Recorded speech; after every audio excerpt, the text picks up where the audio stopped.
All right, so hey guys, I'm gonna give you a bit of a presentation workshop, kind of run you through a few basic features of Swift Notify, how to integrate it into your app. I don't think any of you are programmers, but it's fine. I'll still show you. So this is your user. So I have a little bit of a quote here. Globally, people average 6 hours, 58 minutes of screen time per day, and that's usually on their phones.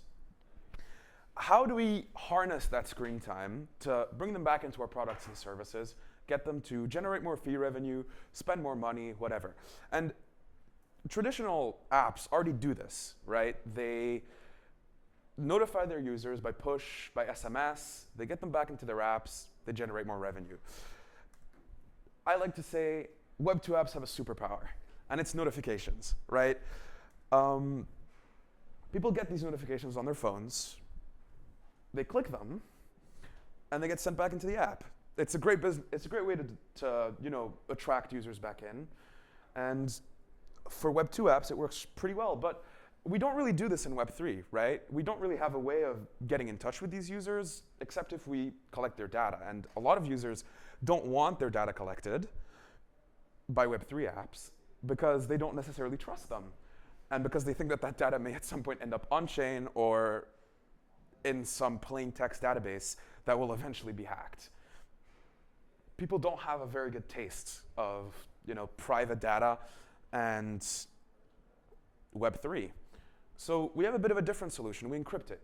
So instead of storing it in a plain text database or putting it on chain, we'll store it in a database, yes, but it's end-to-end encrypted between the person that's sending the notifications and the person that's receiving them. So if you want to communicate directly with your users, you can do it without actually knowing their information. And we do this with 3 levels of priority. Number 1 is push notifications, and these I would say are in the middle, where they're messages to your users that they won't necessarily check immediately, but that they will check at least today, right? They'll have a look at the notifications on their phone before they go to bed or when they wake up or whatever, right? And then there's SMS. And this is for really important stuff. This is when immediate action is required because your 24,000 atom position has just been liquidated. These are the things that people click right now and information that they digest immediately.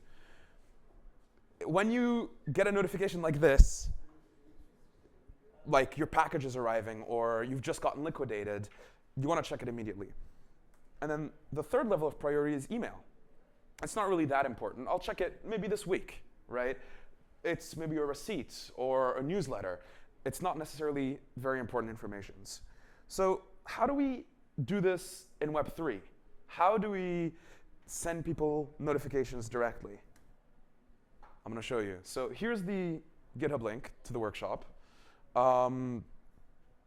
If any of you want to clone it, and I'll run you through kind of adding notifications to an existing application and sending an email to your users. Let's do it.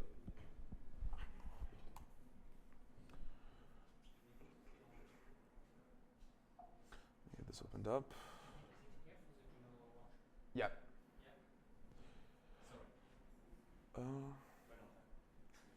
Just finished the actual presentation, and now we're moving on to the actual workshop part. So actually, I'll pull the presentation back up on the screen if you guys want to clone the repo.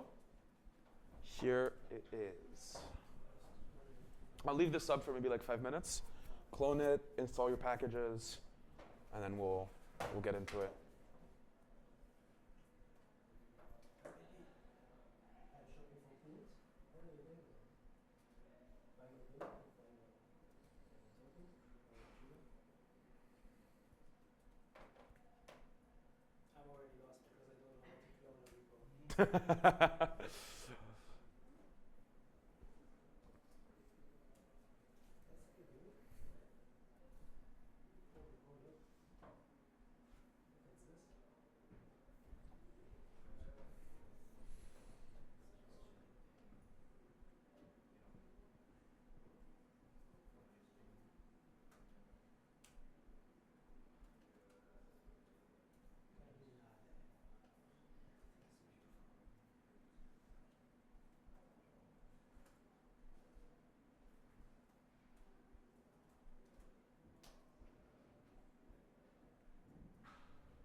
Yeah. Sure. Oh, can we get him the mic? Hold on. Yeah. Before the workshop, already a question. So yeah, since you're talking about notifications and so on, of course you assume that the user is using the wallet and Web3 in general from their phone. Not necessarily. They can sign up for notifications on their computer. We can do web notifications. So if you have a browser, you can get notifications directly onto your device from them. You could essentially notify them in emails, obviously, and then if they're plugged into like a specific ecosystem as well, they might get SMS on their computers. Sorry, but just to finish my question, what I wanted to ask was if you guys have any more data regarding how are users accessing Web3, so cell phone versus mobile or versus laptops. So not sure if you have more information on this. Yeah, I mean, it's completely wallet or chain agnostic. If we have their address, we have like at least something of a public key. Yeah. Literally what we do is we decode the address and then convert it into a hex string, and then that's the user identifier. And then we can track them across every application, right? Because it's always the same identifier as long as they use the same wallet.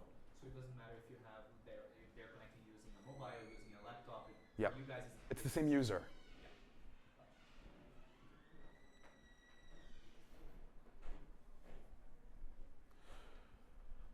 Yeah. Whenever you guys have the repo pulled up, I'll start the workshop.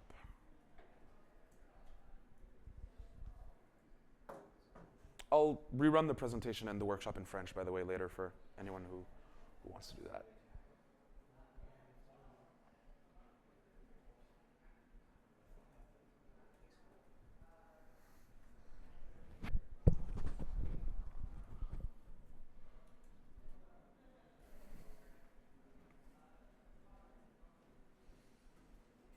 Let's do it.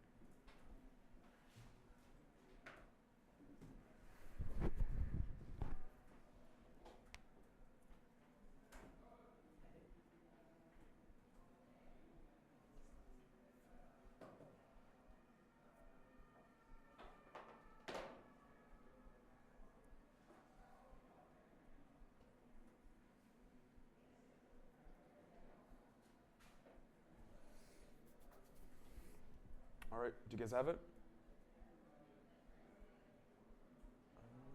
I'll leave it up for maybe another 30 seconds, and then we'll get into it. I'm gonna switch it to mirroring mode.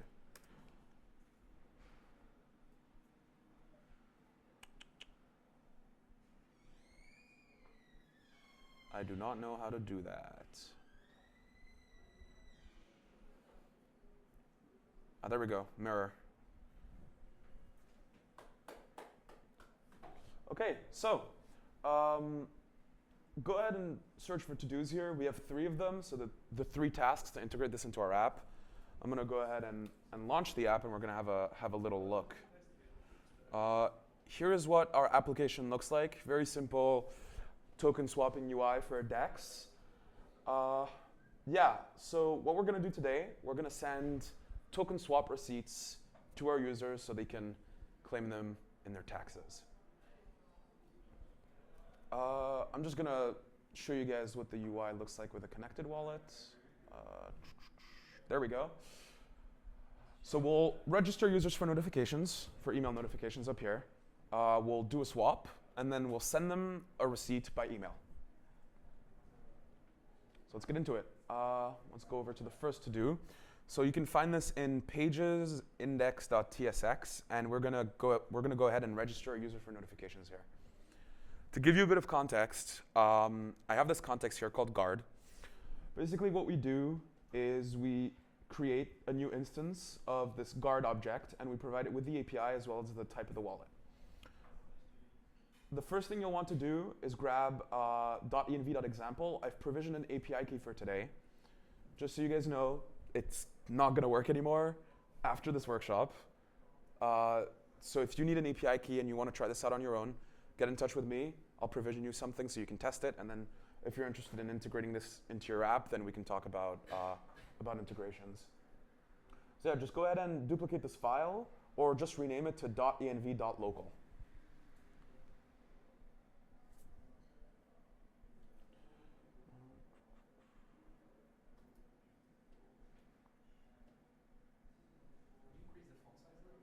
Yeah, sure.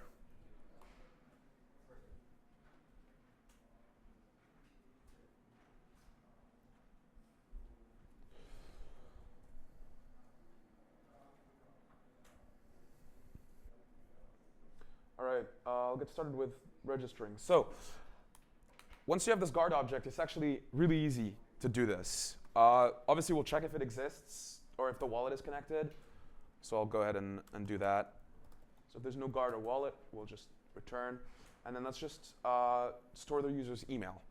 So the way we do this is we just go guard.put, and then the key, and the value. Optionally, if you're dealing with data that's app-specific, so that your app specifically needs, you can add a namespace at the end. So like token swap as the name of the app, or whatever, right? It's a namespace. So this will store the user's email, encrypt it, and then put it in the database. This, you have to await this. And then the next thing we want to do is we want to allow the app to send notifications to this user. So what we'll do is we'll go guard.notifyAuthorize, and then the name of our app. In this case, the API key that I gave you guys, its app ID is Nebular. That's it. So out of the 5 lines of code, these are the first 2. We store the email, and we authorize the user. And then that's pretty much it, really. Now, whenever in the backend we want to send a notification, all we have to do is call the API. So we're going to go ahead and do that. If you head to pages API notify.ts, this is more of like the backend side of things, right? This is where we send a notification to the user. So we need to we provide this notify function with a bit of information here: the user's address, what token they're swapping from, and what token they're swapping into, as well as the name and amount of that token. If you head to receipt example.html, I actually have all this HTML here, and this is essentially just a full receipt that we can send by email to our user. We'll just go ahead and copy this, and then we'll make a request. By the way, in the QR code I sent you guys, there are some docs. So the way we send an email is by sending a post to this URL right here. So we go guard.swiftprotocol.zone, notify, and then the user's address. So let's go ahead and write that.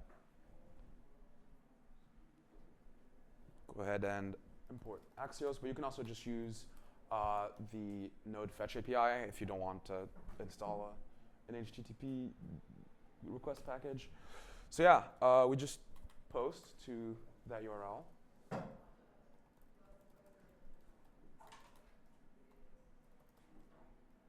Plus the user's address. That's it. And we'll just provide it with some body. So this will be title and content. So title will go something like your swap with token swap. Your swap receipt, whatever. And then the content of our notification. So this will just be like straight up HTML. And I'll go ahead and paste that in here and replace a few values. So I've already got like the date and stuff. And then we'll maybe go swap from dot name, and then maybe the amount that we're swapping. By the way, this is in millions, so you need to divide it by whatever. Dot amount divided by 1 million, and then maybe we'll like grab this and go to fixed, so we have 2 decimals, and then the name of our token. And then we'll do the same for the token that we're swapping into. So swap into .name as well as the amount that we're swapping.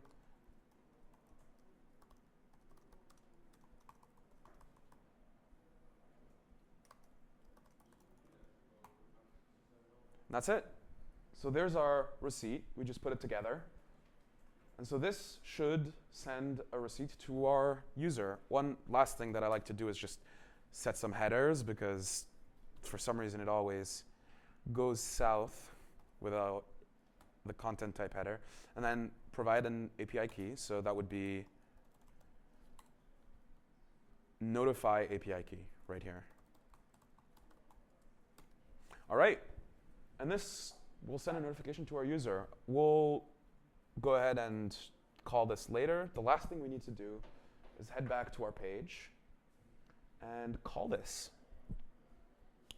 So it should be right here to do number 3, which is on swap. Let's notify our user that their swap has been completed.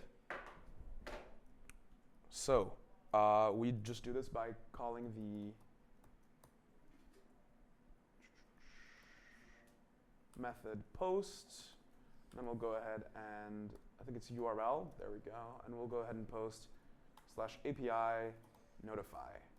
And we just need to provide it with a body now, and that would be swap from, swap into, and then user address is going to be wallet.address. It's not assignable. Oh yeah, this needs to be a stream. So I think just JSON.stringify, basically. OK, you know what? We're just going to use Axios. I hate the fetch API. It sucks.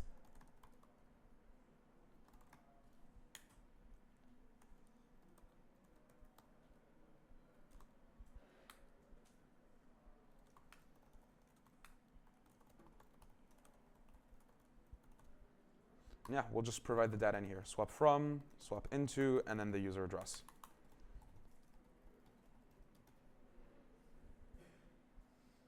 And that's that. We're done. So what we just did, went ahead and encrypted and stored the user's email, authorized our application to notify them. Then we built a notification here. So we're calling the Swift Protocol API, providing the content for our notification. And then finally, and by the way, at the end, we might want to return a positive response to Axios, or it's going to throw an error. And then we just call that API. Now, in a production environment, you may not want to call this directly from your front end when an action happens. You'll want to have a back end where when the swap gets initiated and the contract gets called or the SDK module gets called, you just automatically call our API to send a notification. That would be the optimal setup, but this is basically just a simplified version where whenever a swap happens on the front end and it's successful, then a receipt gets sent from the front end directly. So yeah, let's test it. Go ahead and connect the wallet here. And then the first thing we need to do is register for notifications. So I'll go ahead and provide my email here and register. And this requires a signature. It just goes, I'm authorizing Guard to use my signature to access encrypted data on this date. Go ahead and approve this. That's that. My email just got stored. So I'll start a swap. Maybe we'll swap from Canto, maybe like 10 of those into Galaxy. Press the swap button. Obviously, there's nothing that happens after this except for the user getting notified. And it looks like we may have provided some incorrect data. Let's check it out.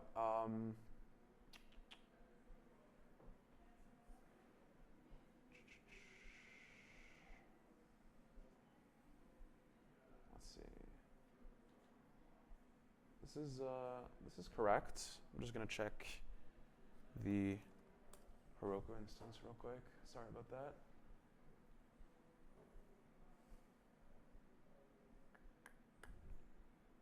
If it'll let me, one day, this internet sucks. Actually, hold on. Let me move this back.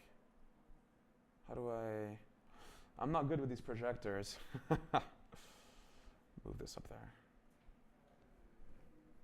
There we go.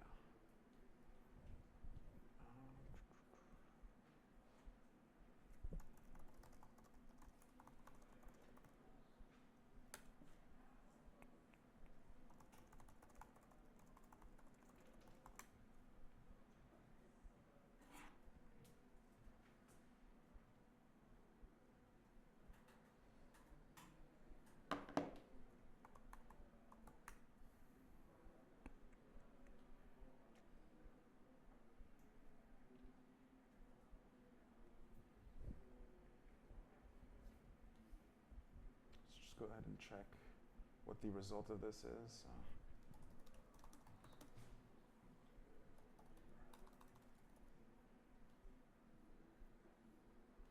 Oh, I think I know exactly what the issue is. Hold on.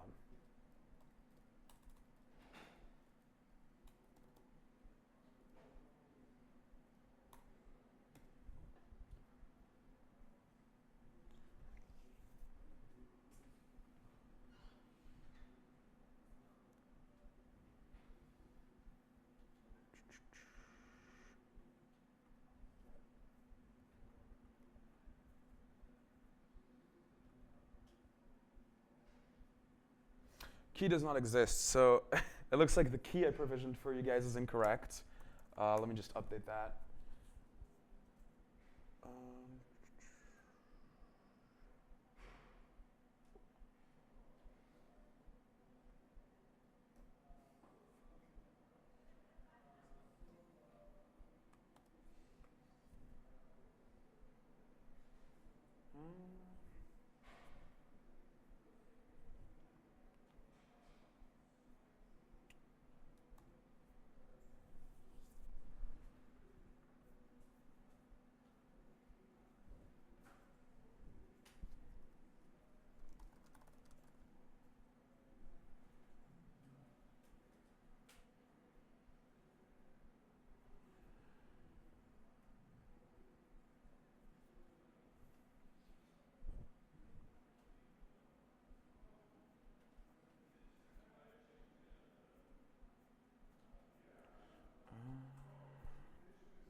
Let me just check something real quick.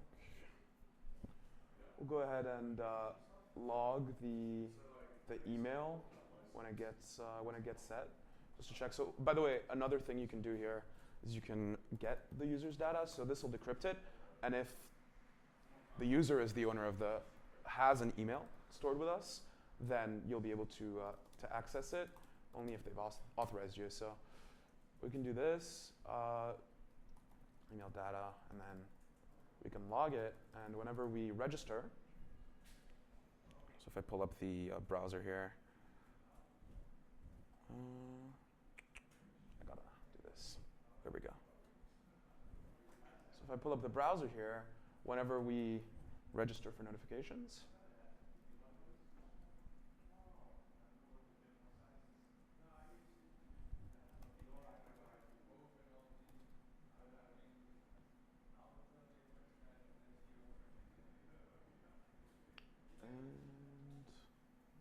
there it is.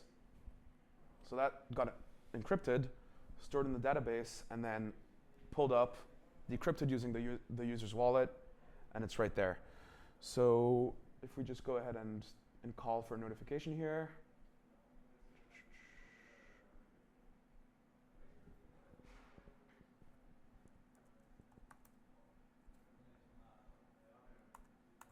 give me a sec.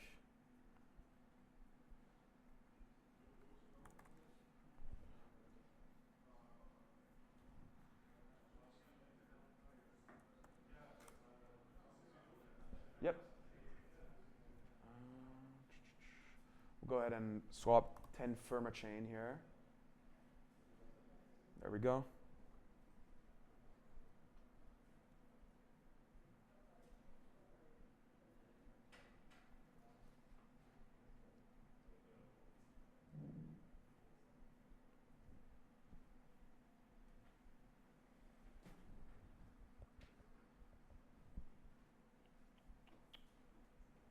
This is cool.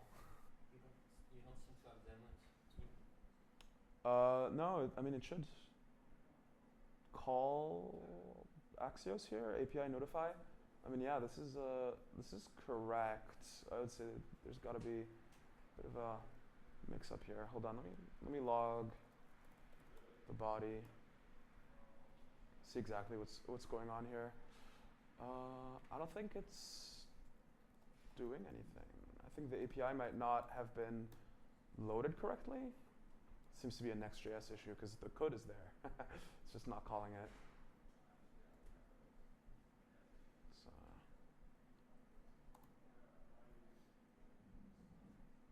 swap.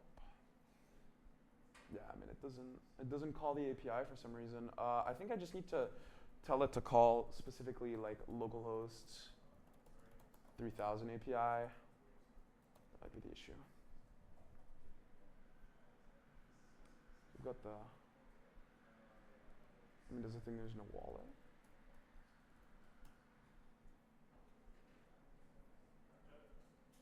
I mean, this is correct. Check something, guys. Connect the wallet, and then 10 Cerberus, dead chain. That should result in a call. Oh, there we go. Oh, I think we got it. That was very weird. I think I just needed to change the other swap item because it wasn't set correctly. But this should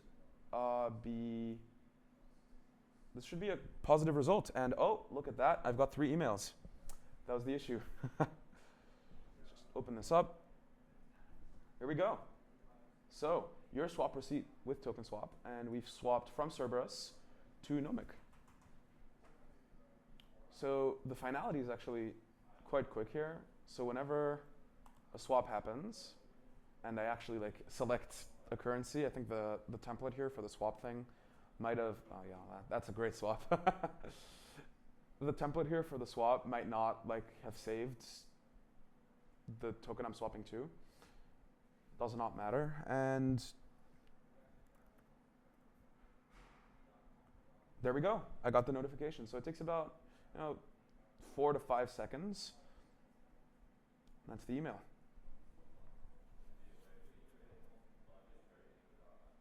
So yeah, that's pretty much it. Any questions? You said you were encrypting the email? Yeah, let me show you what the email looks like. Which key are you using for that? Oh, what key? Yeah, we encrypt it towards the recipient's public key. So instead of like encrypting it to a central key or whatever, we encrypt it directly to the. So it's a bit more complicated than that. We have a symmetric key that's AES CBC based, and then that symmetric key gets encrypted towards the recipient's public keys.